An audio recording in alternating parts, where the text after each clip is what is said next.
Welcome to the Water Margin Podcast. This is episode 81. Last time, the Liangshan bandits had suffered a resounding defeat at the hands of the chain-linked cavalry under the command of the general Hu Yanzhuo. But then, one of their chieftains, Tang Long the blacksmith, said that the cavalry could be countered by the barbed spear, but that only a cousin of his had the know-how to use that weapon. This cousin was named Xu Ning the Golden Lancer, and he was a military instructor in the capital. In other words, he was a respectable, law-abiding citizen who would never consent to help bandits. But our heroes were like, yeah, we've heard that before. Let's talk him into joining us. To do so, they sent their master thief, Shi Qian, to go steal Xu Ning's family heirloom, a suit of fine armor that was so dear to Xu Ning that he hung it from the ceiling in his bedroom. As we rejoin the narrative, Shi Qian had just absconded with said armor and made his way out of the capital, while Xu Ning was off on guard duty for the emperor. As the sun rose, so did the two maids in Xu Ning's household. They noticed that all the doors in the house were open. They panicked and immediately started checking to see if anything was missing. Everything seemed to be accounted for, so they went upstairs and told Xu Ning's wife. For some reason, the doors are all open, but nothing seems to be missing. Xu Ning's wife immediately remembered something. Last night we heard sounds from the ceiling beams. You said it was mice fighting. Quick, go check the armor. A minute later, the maids started moaning and lament, and Xu Ning's wife panicked as well. Hurry, send someone to the palace to tell the master, ask him to come home soon, she said. So they sent 3 or 4 messengers in a row, but all of them came back and said that Xu Ning was by the emperor's side, and the imperial guard was keeping watch outside the palace, so nobody could go in. All they could do now was wait for Xu Ning to come home. As the hours passed, Xu Ning's wife and maids were consumed with worry.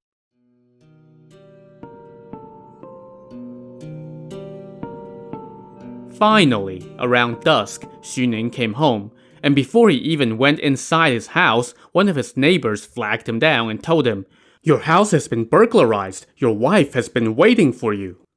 Xu Ning was taken aback and hurried inside. The maids met him at the front door and said, "Master, when you left home around 5 a.m., a thief slipped in and took only one thing, the leather box hanging from the ceiling beam." Xu Ning went, crap!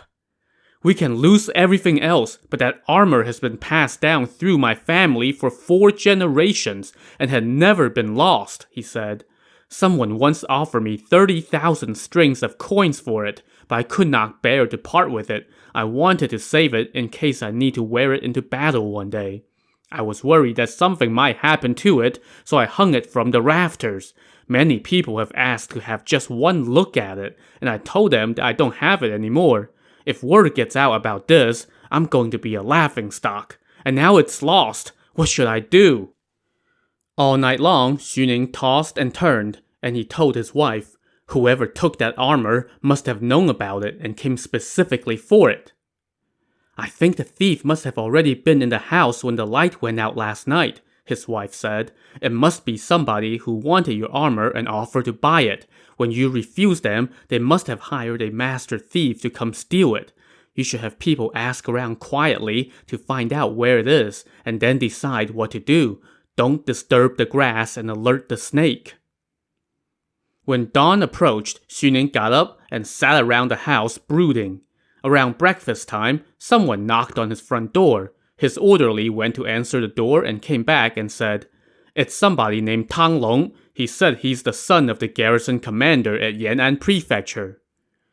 Xu Ning quickly invited his visitor in, and Tang Long immediately kneeled and bowed to him and asked, "Brother, I hope all is well."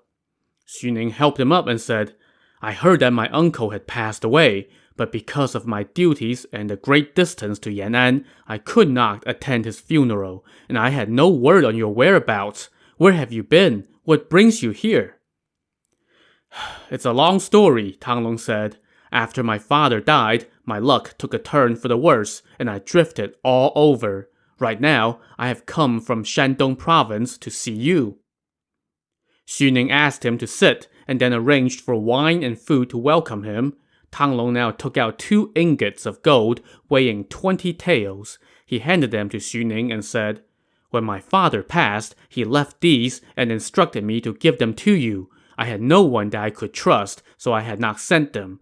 I have made this trip specifically to give them to you." "Uncle was so good to think of me, and I didn't even tend to him in any way," Xu Ning sighed. "How can I repay his kindness?" "Oh, don't say that, brother. When my father was alive, he always talked about your martial prowess. He lamented that he could not see you because of the great distance, so he left these for you as a memento." Xu Ning thanked Tang Long for the gift and treated him to wine. As they were drinking, Xu Ning wore a big frown on his face. Seeing this, Tang Long asked, "Brother, you look a bit unhappy. What's bothering you?" "It's a long story, brother. I was burglarized last night." "Oh, what did you lose?" "Nothing, except that goose feather armor called lion's fur that was passed down to me from my forefathers. That's why I am unhappy."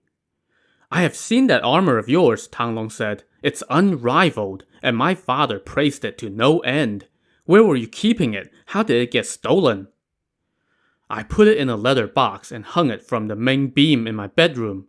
I don't know when that thief sneaked in and made off with it." "What does that box look like?" Tang Long asked. "It's a red sheepskin box, and the armor inside is wrapped in a fragrant quilt made of silk." "A red sheepskin box?" Tang Long said with surprise. "Does it have cloud head scepters stitched in white thread on the outside, with a lion playing with an embroidered ball in the middle?" "Brother, where did you see it?" Xu Ning asked. "So, last night, I was about 10 miles outside the city, drinking in a village tavern. I saw a dark, skinny man with sharp eyes, and he was carrying that box on his shoulder pole.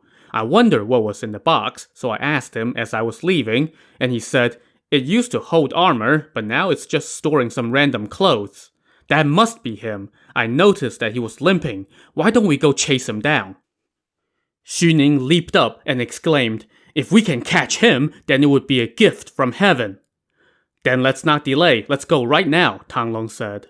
So, Xu Ning quickly changed into some hemp sandals, strapped a short broadsword around his waist, and carried a long-handled broadsword in his hand. He and Tang Long then left the city through the east gate and rushed down the road.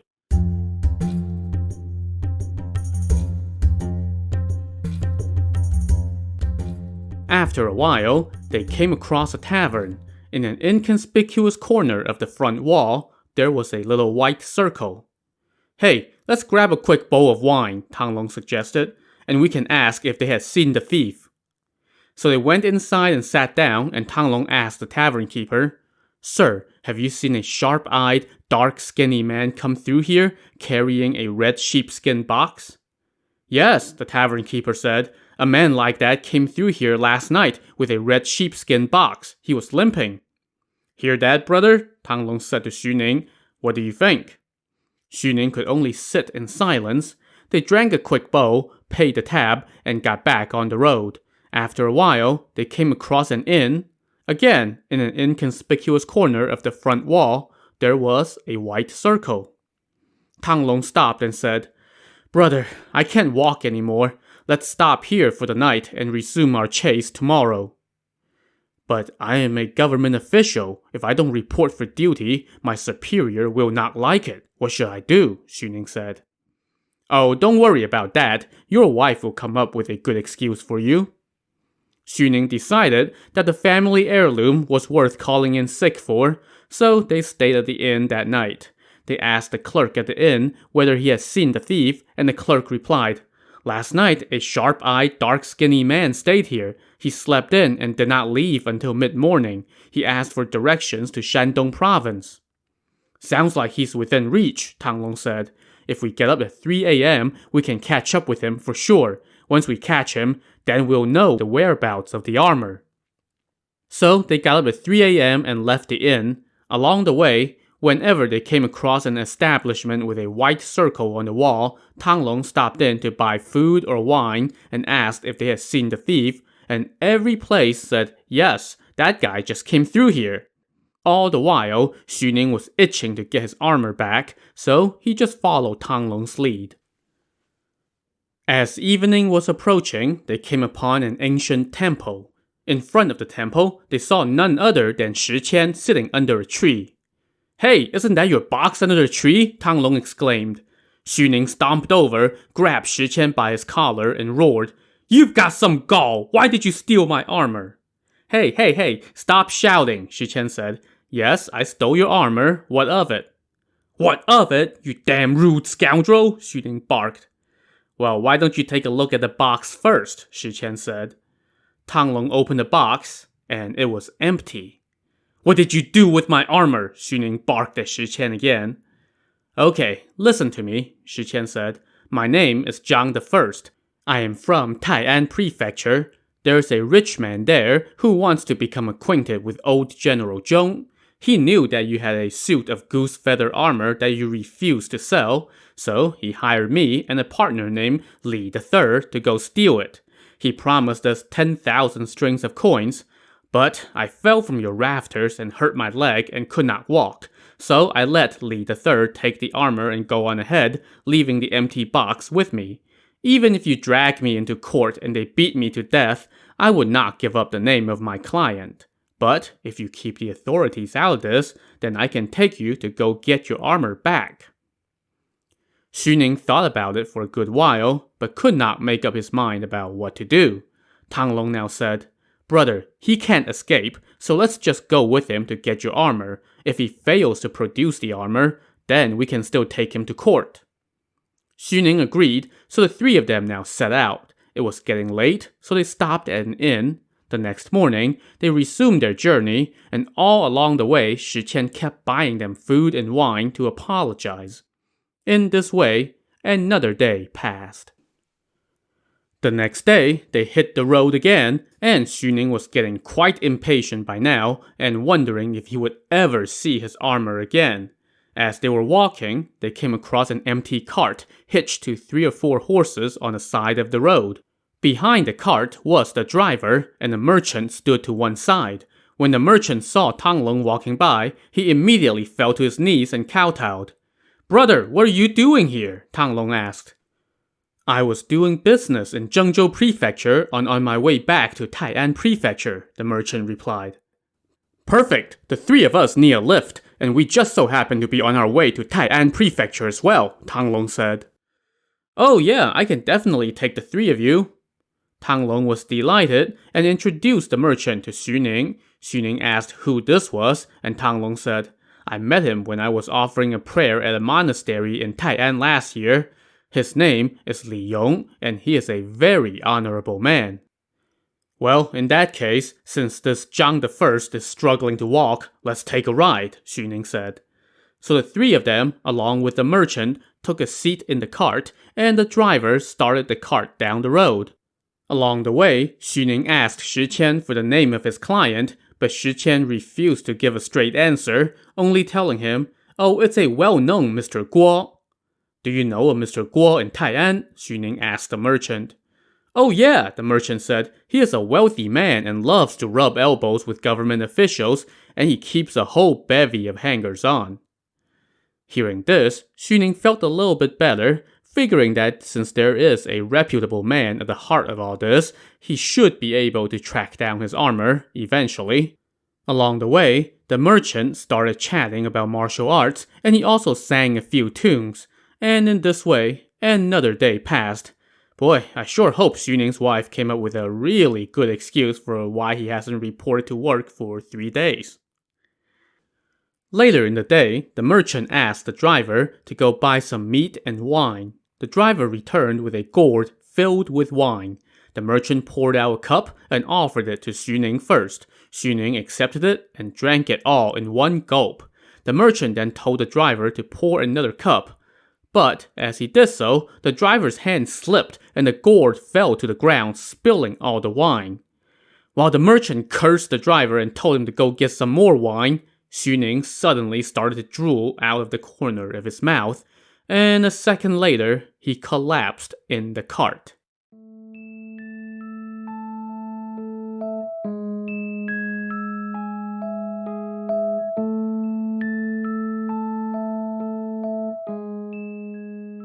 Slowly, Xu Ning blinked and opened his eyes. He wasn't sure how much time had passed, and he had no idea where he was.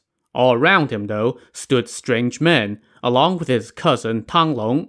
He startled awake, sat up, and asked Tang Long what the heck was going on. "Brother, hear me," Tang Long explained.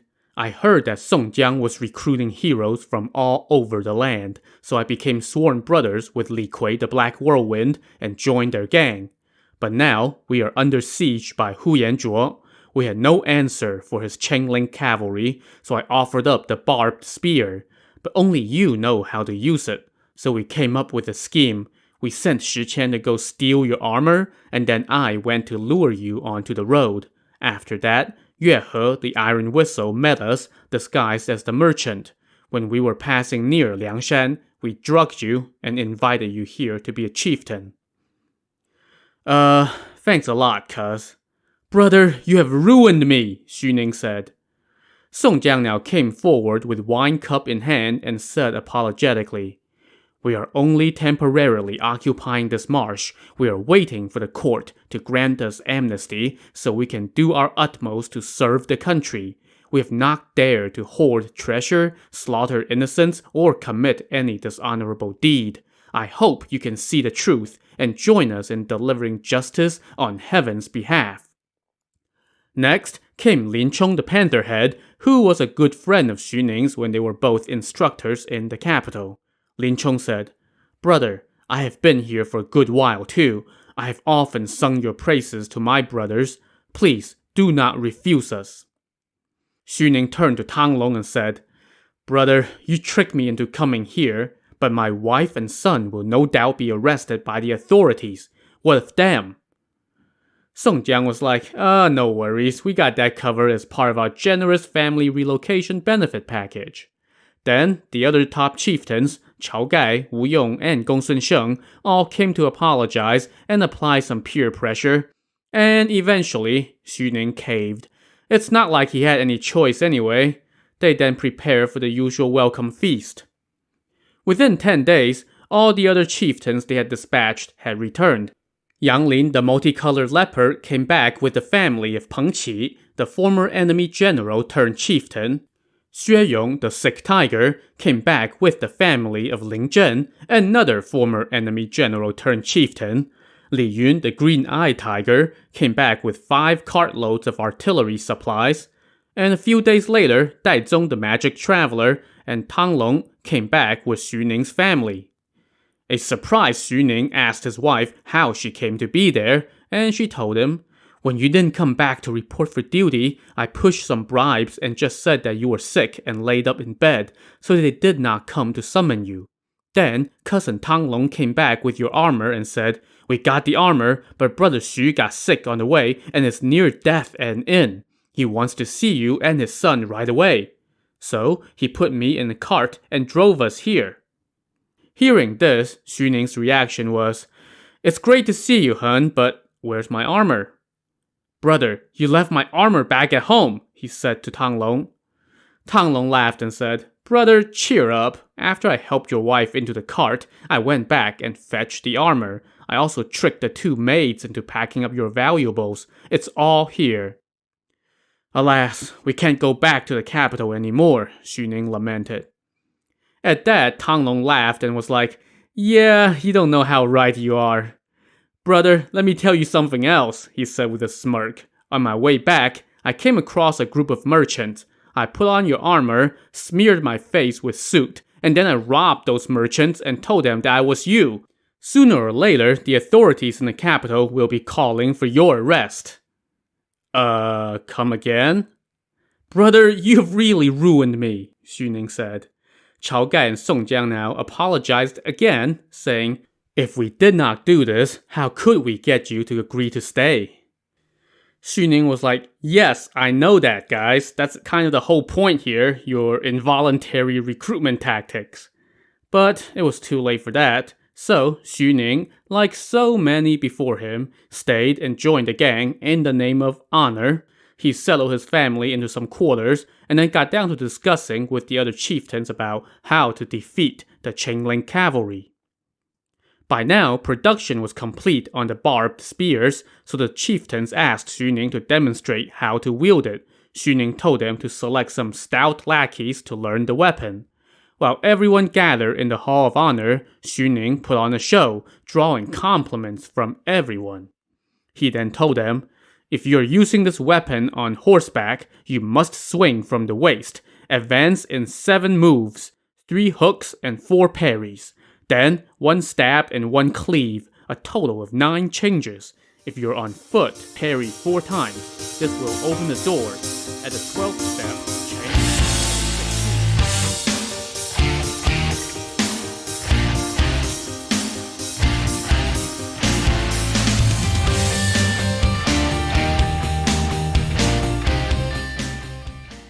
After a stirring training montage covering a couple weeks, about 700 lackeys had become skilled users of the barbed spear. Song Jiang and the other chieftains were delighted, and now they prepare for a rematch against Hu Yanzhuo. On the other side, Hu Yanzhuo had been leading his army to the edge of the marsh every day to challenge for battle, but the outlaws refused to answer the challenge. Instead, the enemy's navy kept a tight watch on the beaches, and they had set up hidden spikes in the water to prevent Hu Yanzhuo from crossing the marsh on boats. So, Hu Yanzhuo could not get close to the bandits' lair. One day, as dawn was breaking, Hu Yanzhuo was sitting in his command tent when his scouts rushed back and reported that the bandits were banging war drums and chanting war cries around the marsh. Hu Yanzhuo ordered his vanguard general Han Tao to go check it out, while he himself suited up and rode out with his army. When they arrived at the marsh's edge, they saw that Song Jiang was leading a large force on the other side of the water. As Hu Yanzhuo ordered his army to line up for battle, the vanguard general Han Tao came over and told him, "There is a battalion of enemy infantry to the south. We don't know their numbers." "Who cares about their numbers?" Hu Yanzhuo scoffed. "Just run them over with the Ning cavalry." Han Tao now rode out with 500 men to conduct more recon. He saw another enemy force in the southeast. He was just about to send some men to investigate when more Liangshan banners rose up in the southwest. He reported back to Hu Yanzhuo that there were now 3 enemy forces to the south. "Those knaves are holding back instead of coming out to fight. There must be deception afoot," Hu Yanzhuo said. Before he finished talking, a cannon shot rang out from the north. "This must be the doing of that damn Ling Zhen," Hu Yanzhuo cursed. "He must have turned brigand and taught the bandits how to use cannons." And now 3 more enemy forces appeared from the north. "This must be the bandits' trick," Hu Yanzhuo said to Han Tao. "Let's divide up forces. I'll go attack the enemies to the north, and you attack the ones to the south." They were just about to divide their army when another 4 battalions of outlaws rose up in the west. Hu Yanzhuo was getting worried now, but his trouble did not stop there. A string of cannon shots rang out from the north, landing on a nearby hill. That was followed by 49 shots from mother and son cannons. Even though Hu Yanzhuo's men weren't hit by any of the shots, it was enough to throw them into disarray. Hu Yanzhuo and Han Tao now ordered their troops to charge the enemy, who were all on foot. But all 10 battalions of enemy infantry turned and fled whenever Hu Yanzhuo's men approached them. Hu Yanzhuo was getting pissed, so he led his troops and charged northward toward Song Jiang. Song Jiang's men now turned and scattered into the tall grass. Behind them, Hu Yanzhuo drove his Ning cavalry forward, trying to stampede right over them. As the cavalry dashed into the tall grass, they suddenly heard a loud whistle. The next thing you know, countless barbed spears poked out from the grass and started tripping up horses and cutting off their legs. As the horses on the edges fell, the horses in the center fell into chaos, since they were all linked together. In the blink of an eye, the cavalry dissipated, and the bandits were busying themselves taking prisoners in the tall grass. Seeing his best weapon get taken out of commission, Hu Yanzhuo turned and rode toward the south to find Han Tao. And now, fire and wind cannon shots rained down on his troops, while all the enemy infantry stopped fleeing, turned, and became the hunter instead. With all their chain-link cavalry gone, Hu Yanzhuo and Han Tao rode around looking to gather up what remained of their forces and find a way out. They saw a few paths that were covered with enemy banners, so they did not dare to go that way. Instead, they rode toward the northwest. They had not gone 2 miles when their path was blocked by a squad of bandits, led by the brothers Mu Hong, the unrestrained, and Mu Chun, the little restrained, who were shouting, "Defeated scoundrels, stop!" Hu Yanzhuo was pissed, and he rode forward, brandishing his twin steel rods. After just a few exchanges, though, the Mu brothers retreated.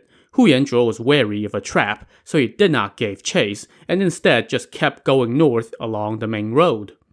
Soon, another group of bandits appeared, led by the Hunter brothers Xie Zhen and Xie Bao, each wielding a trident. Hu Yanzhuo exchanged blows with them for about 5 bouts, and they too turned and ran, while Hu Yanzhuo kept going. After less than a mile, though, 24 barbed spears suddenly poked out from both sides of the road and swept toward Hu Yanzhuo along the ground. Hu Yanzhuo was in no mood to fight, so he turned and rode toward the northeast instead. There, he was met by the husband and wife odd couple of Wang Ying the Stumpy Tiger and Hu Sanniang the 10 Feet of Steel. There was nowhere else to turn, so Hu Yanzhuo charged forward and broke through the enemy lines. The bandits gave chase for a bit, but Hu Yanzhuo managed to outpace them and kept riding toward the northeast. Eventually, his pursuers gave up the chase, but by now, Hu Yanzhuo was all by his lonesome. To see what Hu Yanzhuo will do after this devastating defeat, tune in to the next episode of the Water Margin podcast. Also, on the next episode, we catch up with a few heroes that we haven't heard from in a long time. So, join us next time. Thanks for listening.